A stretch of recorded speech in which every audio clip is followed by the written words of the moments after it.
La malnutrition est une carence alimentaire quantitative ou qualitative. Elle survient généralement chez les femmes enceintes, les nourrissons et les enfants. La pathologie se manifeste par un ballonnement du ventre, le manque d'appétit et la perte du poids du malade.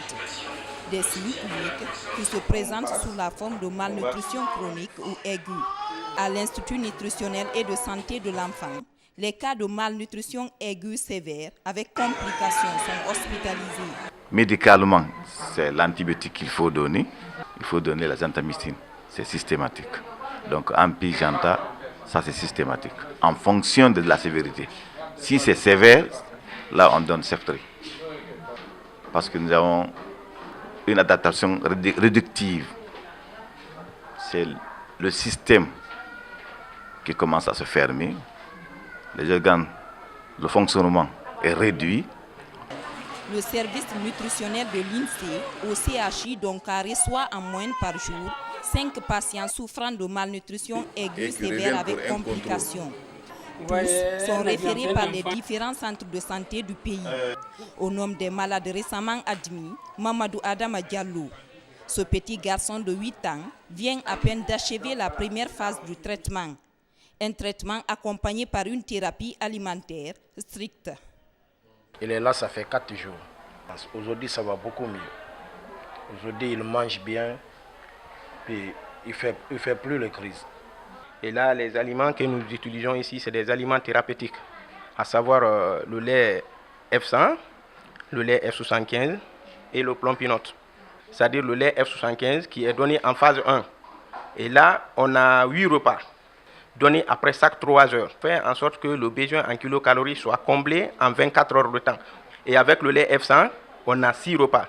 La durée d'hospitalisation des enfants malnutris dépend du type d'infection qui accompagne la pathologie, au nombre desquels figurent la tuberculose et le VIH-Sida.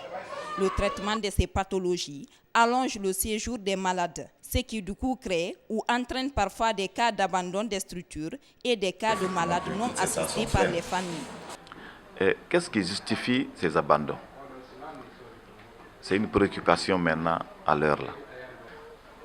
La pauvreté est là. Le papa n'a pas les moyens. La maman qui est à côté de son enfant n'a pas les moyens.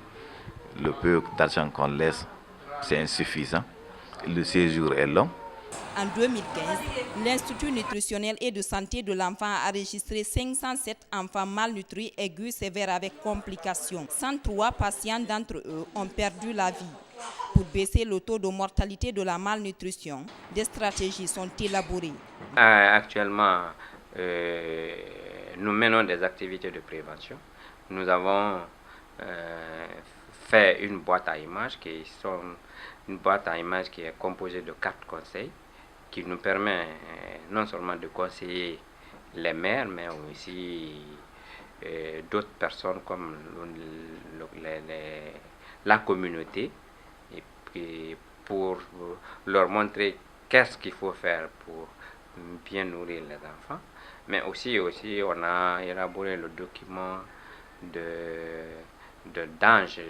d'alimentation du nourrisson et du jeune enfant, qui aussi les agents vont être formés avec des recettes qui sont dedans pour qu'ils fassent des démonstrations culinaires au niveau des centres de santé et faire la surveillance. Après la guérison, les mères des enfants soignés sont reçues au centre de récupération et d'éducation nutritionnelle. Toutes reçoivent des enseignements sur la vertu des aliments dans la croissance des enfants. Éviter toute rechute des enfants dans la courbe de malnutrition est l'objectif visé.